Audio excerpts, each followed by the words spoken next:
এই মায়ের একজন মন্ত্রী ছিল কাউয়া কাদের। কি কাদের? এই তো আপনাদের মুখস্থ আছে। উনি এখন অ্যাপোলো হাসপাতালে, তা হাসপাতালওয়ালারা ফিরাইতেছে যে এতে আর ইনজেকশন ঢুকতেছে না, বাড়ি নিয়ে যাও। ঢুকবে না, ঢুকবে না। কাদের অভিশাপ আছে? ভালো মানুষের অভিশাপ আছে। কথা বলেন ঠিক না বে ঠিক? এই জন্য ওখানে আর ইনজেকশন ঢুকতেছে না। আজকে আসার সময় সংবাদ পেলাম, কেউ বলতেছে মারা গেছে, ইন্না লিল্লাহি ওয়া ইন্না ইলাইহি রাজিউন, কেউ বলতেছে আলহামদুলিল্লাহ, কেউ বলতেছে এখন ধুই ধুই করতেছে। আমি একটা চিঠি লিখলাম, তো ওখানে যাবে না আমি জানি। আমি ওই কলকাতার ডাক্তারদের বললাম যে ওখানে ভালো চিকিৎসা হচ্ছে না, বাংলাদেশে পাঠাও।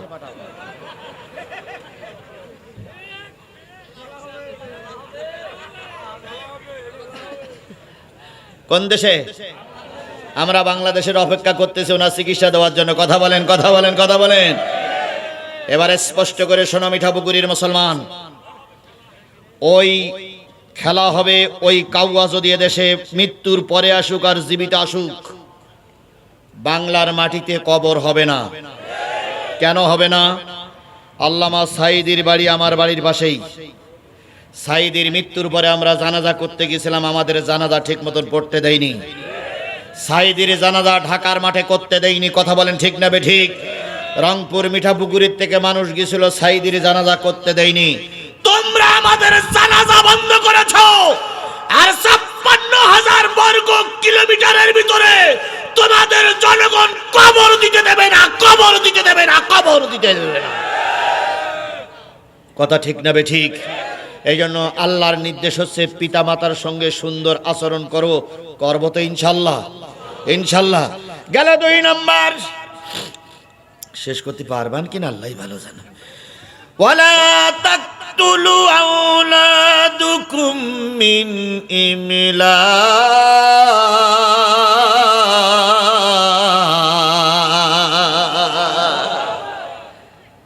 তোমাদের সন্তান হত্যা করো না রেজেক দেওয়ার ভয়ে।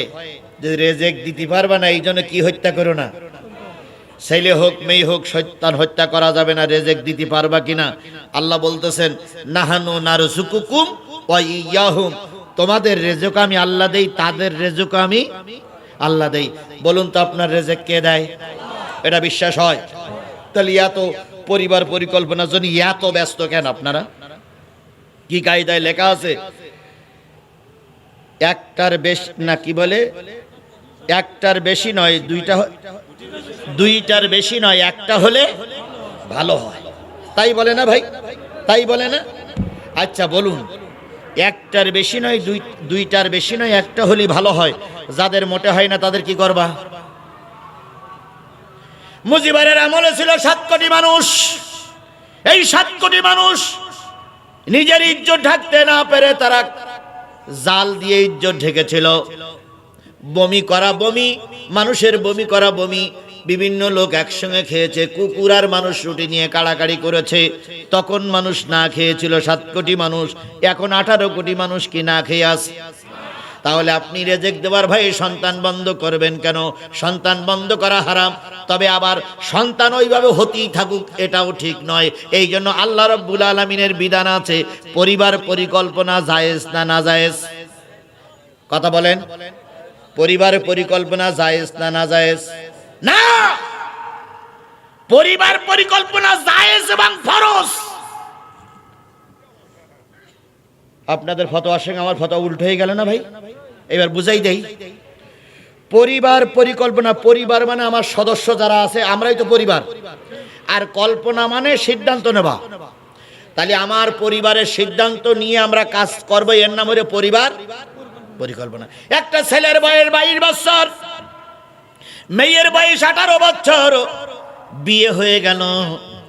18 বছর মেয়েটা অপেক্ষায় আছে একটা সুন্দর রাত পাবো। 22 বছর একটা ছেলে অপেক্ষা আছে সুন্দর একটা রাত পাবো। এই রাতের অপেক্ষায় সব যুবক যুবতীর অপেক্ষায় থাকে। নির্ধারিত রাত এসে গেল।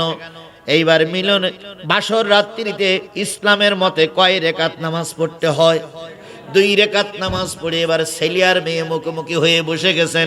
ছেলেদের আগ্রহ একটু বেশি থাকে, মেয়েদের আগ্রহ একটু কম থাকে। মেয়েদের আগ্রহ থাকলেও মেয়েরা বলতে পারে না, লজ্জায় মাথাটা নিচু করে স্বামীর মাথার কাছে চুপচাপ ঘোমটা টেনে বসে আছে। এবার স্বামী ঘোমটাটা উঁচু করে স্ত্রীকে আলিঙ্গন করবে, জড়াইয়ে ধরবে।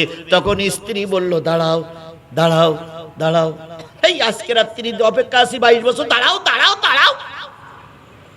স্ত্রী বলতেছে, আমিও তোমার অপেক্ষায় আছি কত বছর, 18 বছর পর মালিক আমাদের সুযোগ করে দিয়েছে। তুমি মিঠাপুকুরের সন্তান, ছেলে আর আমি হলাম পীরগঞ্জের মেয়ে।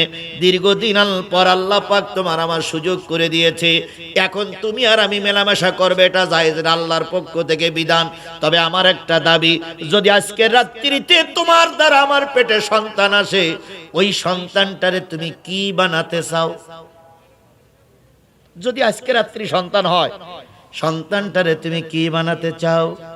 স্বামী বলতেছে, তুমি বলো কি করা যায়। কয়, আজকে রাত্রিতে যদি ছেলে হয়, আমি আর তুমি নিয়ত করতেছি এই ছেলেটা সর্বপ্রথম কোরআনের হাফেজ বানাবো, দুলাপুর মদিনাতুল উলুম মাদ্রাসায় দেব। সেখান থেকে কোরআনের হাফেজ হওয়ার পরে হাই স্কুল থেকে পাশ করাবো, এরপরে কলেজে পড়াবো, বিশ্ববিদ্যালয় থেকে আমরা একটা ডাক্তার বানাই নিয়ে, একটা ইঞ্জিনিয়ার বানাই নিয়ে আসবো। আমার ছেলে আগে হবে কোরআনের হাফেজ, তারপর হবে ইঞ্জিনিয়ার। এই যে দুইজন পরিকল্পনা করতেছেন, প্রথম ছেলে হলে ইঞ্জিনিয়ার আর কোরআনের হাফেজ বানাবো, এটাই হলো পরিবার পরিকল্পনা। জায়েজ? এই যে দুইজন যুক্তি করলাম, এটা কি জায়েজ না নাজায়েজ? তাহলে বললেন কেন হারাম? আন্দাজে ওকার সঙ্গে আপনারাও তাল দিয়েছেন, তাই না ভাই? এবার স্বামী বলতেছে, বুঝলাম, দ্বিতীয় সন্তানটা যদি মেয়ে হয় কি করা যাবে? স্ত্রী বলতেছে, প্রথমটার পরিকল্পনা আমি দিলাম। আমার দাদা না তো আপনি? ঠিক দাদা, লাইন ঠিক আছে তো? হ্যাঁ ঠিক ঠিক। দাঁড়িয়ে স্ত্রী বলতেছে, তুমি পরিকল্পনা বলে দাও। স্বামী বলতেছে, দ্বিতীয় সন্তানটা যদি মেয়ে হয়, ওই মেয়েটার আমি কোরআনের হাফেজা বানাবো। হাফেজা বানানোর পরে একটা গাইনি ডাক্তার বানাবো, কারণ মহিলাদের গাইনি ডাক্তারের বড় অভাব। তুমি আগে পরিকল্পনা নিয়ে ইঞ্জিনিয়ার বানাবা, আমি পরিকল্পনা নিয়েছি কি বানাবো? ডাক্তার বানাবো। তৃতীয় নম্বর ছেলেটা যদি হয়, তার কামেল পাশ করে মাওলানা বানাবো। এই যে দুটো তিনটে ছেলে মেয়ের পরিকল্পনা নিয়ে শুভ কাজ উদ্বোধন করলেন, এটা কি জায়েজ না হারাম? এইটার নাম হলো পরিবার পরিকল্পনা। এই পরিবার পরিকল্পনা যদি জাতি নিতে পারে, এই জাতি অনেক এগিয়ে যাবে। কিন্তু আমাদের পরিকল্পনা কি? একটা দুটো কোন রকম হলি হয়, এদিককার চামড়ার অধিকার ফেরি সব বাদ দিতে হবে। আর যেন একটা ছেলে মেয়ে হয় না, এইটা কি হারাম? এইটা কি? এইটা কি? এখন কিছু কিছু লোক মনে করতেছে, হুজুর যে ফতোয়া দেছে, আমি আর কিছু করব না, যা হয় হোক। তরকারি কিনতে গিয়ে 4 কেজি বেগুন কিনেছে, তা তরকারিওয়ালা বলতেছে, এত বেগুন কি হবে? কয় ছেলে মেয়ে বাড়ি মেলা। তা তরকারিওয়ালা বলতেছে, কয়জন? কয় 42 না গুনিয়ে বলা যাবে না। আচ্ছা, 42 না গুনিয়ে বলা যাবে না, এতগুলো ছেলে মেয়ের বাপ হওয়া কি ক্ষতির লক্ষণ না কল্যাণের লক্ষণ? ক্ষতির লক্ষণ। আল্লাহ রাসূল বলেছেন, একজন সাহাবী বলেন, ইয়া রাসূলুল্লাহ, প্রতি বছর আমার স্ত্রী সন্তান আসতেছে, সন্তানের কারণে স্ত্রীর স্বাস্থ্য ভালো থাকে না, একটু ফর্মুলা বলে দেন যাতে করে ছেলে মেয়েদের ইতিহাসে। নবী একটা ফর্মুলা বলে দিয়েছিলেন, সেই ফর্মুলা অবলম্বন করলে কোনো কাজ বাধা হবে না, কোনো কাজে ব্রেক করা লাগবে না, কাজও ঠিক মতন হবে, ছেলে মেয়েও কম আসবে। সেই কাজটা যদি যুবকেরা শুনতে চাও, ফোনে শুনে নিও। এখন থানা আমির আছে, বলা যাবে না। না, ওটা ফোনে বলতে হবে, ওটা বলা যাবে না। এই জন্য পরিবার পরিকল্পনা কোরআন হাদিস মেনে চললে কি জায়েজ, কোরআন হাদিসের বাইরে চলে গেলে সেটা কি? এই জন্য সন্তানের খেতে দেওয়া যাবে না, এই ভয়ে ছেলে মেয়ে বন্ধ করা। কথা ঠিক?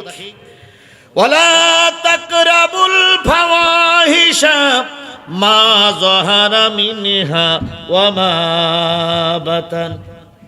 ওখানেও পানি গেছে, সর্বনাশ করেছে। আচ্ছা ভাই, আমি আপনাদের কাছে টাইম নিলাম কয়টা? দেখেন তো, 12:30 বেজেছে। আচ্ছা শোনেন, চলবে তো, আপনারা বললেন চলবে, কিন্তু আমার তো চালানো লাগবে। থানা আমির সাহেব, জেলা সেক্রেটারি সাহেব, দুইজনেই ব্যস্ত মানুষ নয়, ব্যস্ত মানুষ না, ব্যস্ত। ওনাদের আমি বলে কই বুঝাই রেখেছিলাম,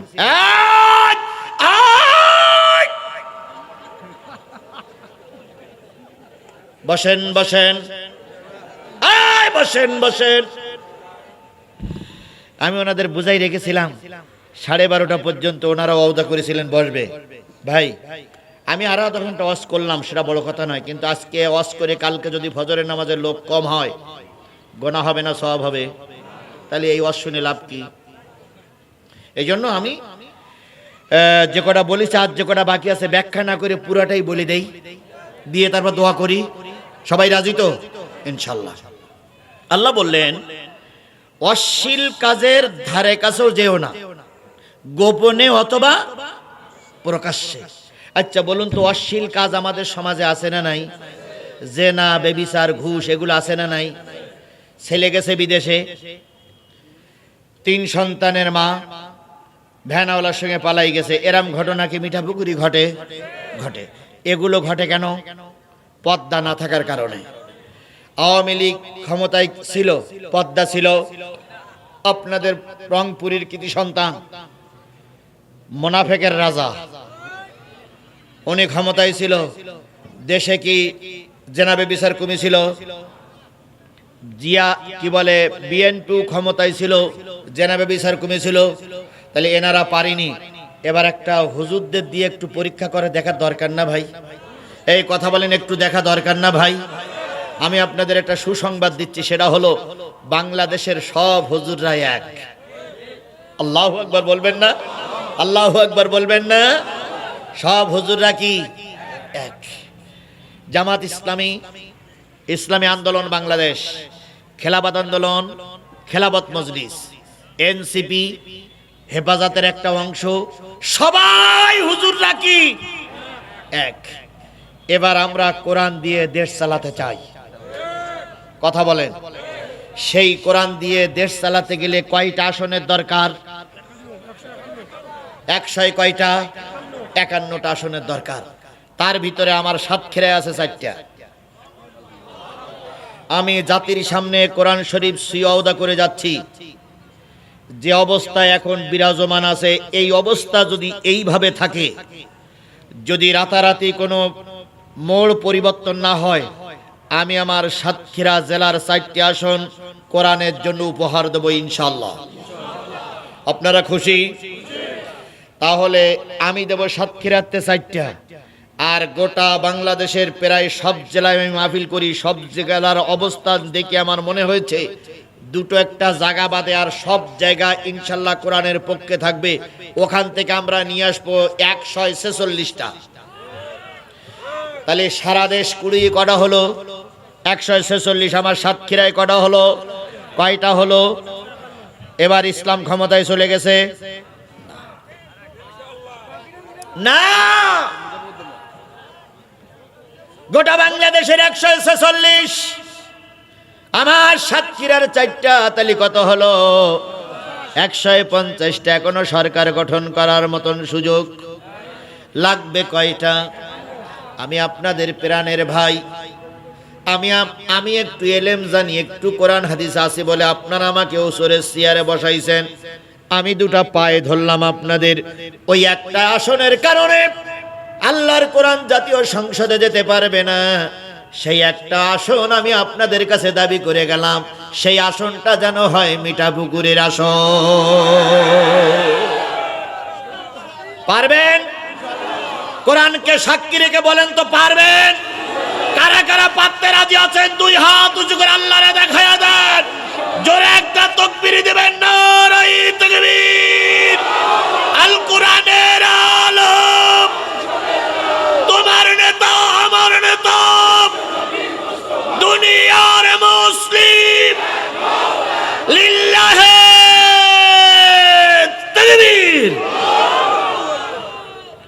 আপনারা আপনাদের ওহদা রাখবেন। আমরা গোটা দেশের থেকে 150টা আসন কুড়িয়ে দেব ইনশাআল্লাহ। ভাই যদি শুনি রংপুরের আসন, মিঠাপুকুরের আসনটা ফেল হয়ে গেছে, এত কষ্ট পাবো যে কষ্টের কোনো শেষ নাই। এই জন্য অন্য জায়গায় কি হোক আর না হোক, ও দায়িত্ব আপনাদের নয়, ও দায়িত্ব সেক্রেটারিরও নয়, ও দায়িত্ব আমির সাহেবের নয়, ও দায়িত্ব কাদের? কেন্দ্রীয় নেতাদের। আর আমরা যারা একটু দায়িত্ব নিয়ে গোটা দেশে ঘুরে বেড়াচ্ছি, আমাদের পরে দায়িত্ব ছেড়ে দেন। আমরা পায়ে ধরে হোক, মাইর খেয়ে হোক, জেল কেটে হোক, নিজের পকেটের টাকা দিয়ে হোক, যে কায়দায় হোক 150টা আসন ছিনায় পাশ করাই নিয়ে আসবো। শুধু পায়ে ধরে অনুরোধ করে গেলাম, গোলাম রব্বানী ভাই আমার খুব প্রিয় মানুষ, আমার অন্তরের মানুষ। গোলাম রব্বানী স্যারের দেখলি কি নবীর কথা মনে হয়?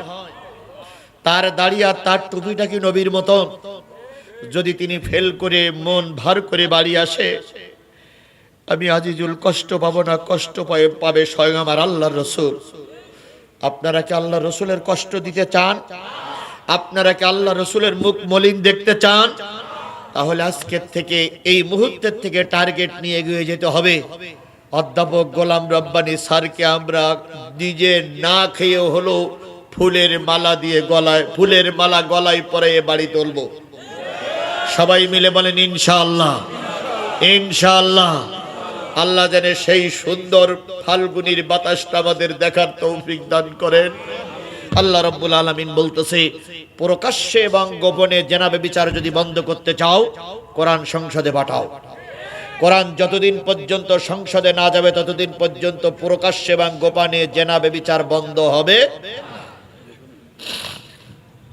ওয়ালা তাকতুলুন নাফসাল্লাতী হারামাল্লাহু ইল্লা বিল হক। অন্যায় ভাবে কাউকে হত্যা করা যাবে না। বলুন তো, এই মুরব্বি, এই ভাই ভাই ভাই ভাই ভাই ভাই, আমি তো শেষ করতেছি, আমি তো ব্যাখ্যা যাচ্ছি না, শেষ করতেছি, হয়ে গেছে ইনশাআল্লাহ। আল্লাহ রাব্বুল আলামিন বলতেছে, অন্যায় ভাবে কাউকে হত্যা করা। 56 জন না 58 জন বিডিআর মারা গেল, এরা কি ন্যায় ভাবে মরিয়েছেন? অন্যায় ভাবে মারা গেছে। জামাতের আমিরকে ফাঁসি দেওয়া হলো অন্যায় ভাবে না ন্যায় ভাবে? আলী হাসান মোহাম্মদ মুজাহিদকে ফাঁসি দেওয়া হলো অন্যায় ভাবে না ন্যায় ভাবে? আল্লামা সাঈদীকে বেশ প্রয়োগ করে মারা হলো অন্যায় ভাবে না ন্যায় ভাবে? এই যে জুলাইয়ের আন্দোলনে ছাত্রদের গুলি করে মারা হয়েছে, অন্যায় ভাবে না ন্যায় ভাবে? এই জুলাই সনদ বাস্তবায়ন হোক, এটাকে আপনারা চান? সবাই মিলে বলেন চান। তাহলে এবারের ভোটে 2টা ভোট দেবেন, একটা হলো নেতা নির্বাচন করা ভোট, আর একটা হলো সনদের পক্ষে হা ভোট। কি ভোট? একটা দেবেন সনদের পক্ষে, কি ভোট? হা ভোট। আর একটা দেবেন গোলাম রব্বানী স্যারের পাশ করার ভোট। তালিবার ভোট কয়টা? আপনি যদি একটা ভোট দিয়ে চলে আসেন, একটা পাশ করবে আর একটা ক্ষতি, যেটাই পাশ করবে না ওটাই ক্ষতি। হ্যাঁ, ভোট পাশ করলো, গোলাম রব্বানী স্যার পাশ করলো না, ক্ষতি না লাভ। আবার গোলাম রব্বানী ভাই পাশ করেছে, হ্যাঁ ফেল করলো, ক্ষতি না লাভ। তাহলে নেতাদের কাছ থেকে শুনে বুঝে কেন্দ্রে যাবেন, 2টা ভোট মারবেন, একটা হলো নেতা নির্বাচনের ভোট, আর একটা হলো হ্যার পক্ষে ভোট। মনে থাকবে তো? মনে থাকবে তো? আল্লাহ কবুল করুক। যালিকুম ওয়াসাকুম বিহি লাআল্লাকুম তাকিলুন। আল্লাহ বলতেছে, তৌরাতে এই ওসিয়াত করেছিলাম, জব্বুরে এই নসিহাত করেছিলাম, ইনজিলে এই নসিহাত করেছিলাম, কোরআনে এই নসিহাত করলাম রসুলের মাধ্যমে, যাতে করে তোমরা বোঝো। আল্লাহ বলছে যাতে করে তোমরা বোঝো। তার আমরা কি বুঝে চলবো না পাগলের মতন চলবো? তাহলে আল্লাহ যে কটা কথা নিষেধ করলেন, এ কটা কাজ আমরা করব না। হয়ে গেছে, হয়ে গেছে। ওয়ালা তাকরাবু মালাল ইয়াতীম, ইয়াতীমের মালের নিকটবর্তী হবা না। কিভাবে? অন্যায় ভাবে। তাহলে আমাদের নেতা বলতেছে না চাঁদাবাজি করব না, কাউকে চাঁদাবাজি করতে দেব না, আমরা চুরি করব না, কাউকে আগামীতে চুরি করতে দেব না, আমরা ভোট দখল করব না, কাউকে সেন্টার দখল করতে। যতই বলতেছে জামাত ইসলামের লোকেরা আসলি যেন হাত পা ভেঙে দেবা, তুমিও হাত পা ঠিক করে নিয়ে এসো। তুমিও হাত পা ঠিক করে নিয়ে এসো, তোমারও হাত পাও জনগণ ভাঙবে। কথা বলেন ঠিক না ঠিক? আমরা একেবারে সীমান্ত পাহারার মতন সকাল থেকে রাত অবধি যতক্ষণ কেন্দ্রের রেজাল্ট না আসবে ততক্ষণ কেন্দ্রে আমরা ঢালের মতন দাঁড়িয়ে থাকবো ইনশাআল্লাহ। কাউকে অন্যায়ভাবে ভোট মারতে দেব না, কাউকে ব্যালট পেপার ছিনতাই করতে দেব না। কথা ঠিক না ঠিক? আল্লাহ যেন কবুল করে। আল্লাহ বলতেছেন যতক্ষণ পর্যন্ত ইয়েতিম বালেগ না হয় ততক্ষণ তার নিকটবর্তী হয় না। এবার একটা সুন্দর কথা, দুটো কথা বাকি আছে। রে আউফু কাইলা ওয়াল মিজান বলতেছে তোমরা মাপ, ওজন এবং মাপে মিজান। মিজান মানে কি ফিট করো? দাড়িপাল্লা ফিট করো। তাই এখন সকল দেশে রব উঠেছে, সকল দলের দেখা শেষ, টুপিওয়ালার বাংলাদেশ। এ স্লোগান তুলতে পারবেন? সকল দলের দেখা শেষ। আল্লাহ আমাদের সহায় হোক। এরপর আল্লাহ বলতেছে লা নুকাল্লিফু নাফসান ইল্লা উসওয়াহা। তোমাদের কষ্ট হয় এমন কোন জিনিস আমি আল্লাহ পাক তোমাদের ঘাড়ের পরে চাপাইয়া দেই না। সাধ্যের বেশি কিছু তোমাদের চাপাইয়া দিতে চাই না। ওয়াইদা কুলতুম ফাদিলু, যখন কথা বলবে। তারেক জিয়ার সম্পর্ক আল্লাহ বললেন, ডাক্তার শফিকুর রহমান সম্পর্কে আল্লাহ বললেন, যত নেতা আছে সব নেতাদের আল্লাহ বললেন তোমরা যখন কথা বলবে তখন আদল ইনসাফের কথা বলো। এই কথাটা যদি তোমার দলের পক্ষে যায় অথবা বিপক্ষেও যায় তবু সত্য কথাটা বলো। এইটা যদি আমরা মেনে নিতাম, নিজের দলের লোক অন্যায় করলে ছাড়া পেত, বাইরের পরে এত অত্যাচার হতো। আল্লাহ আরেকটা জিনিস, অবি আহাদিল্লাহ আহু, তোমরা আল্লাহর কাছে যে ওয়াদা করে এসেছো, আল্লাহর কাছে কি ওয়াদা করেছি? আমাদের রবকে। এই পৃথিবীতে হুকুম চলবে কার? এই ওয়াদা আমরা আল্লাহর কাছে করে এসেছি না আসেনি?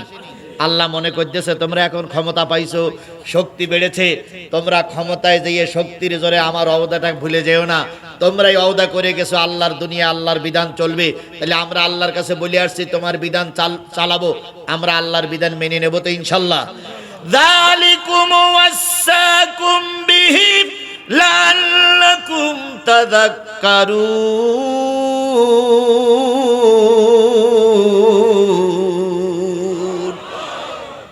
এই নসিহত আমি আল্লাহ তোমাদের জন্য করলাম যাতে করে তোমরা তাযাক্কারুন, স্মরণ করো, বুঝে শুনে চলো, স্মরণ করে চলো, যাতে করে অসুবিধা না হয়।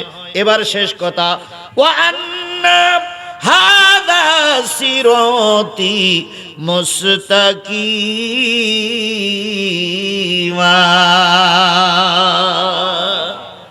আমি প্রথম বলেছিলাম আমরা 40 রাকাত নামাজে কি বলি?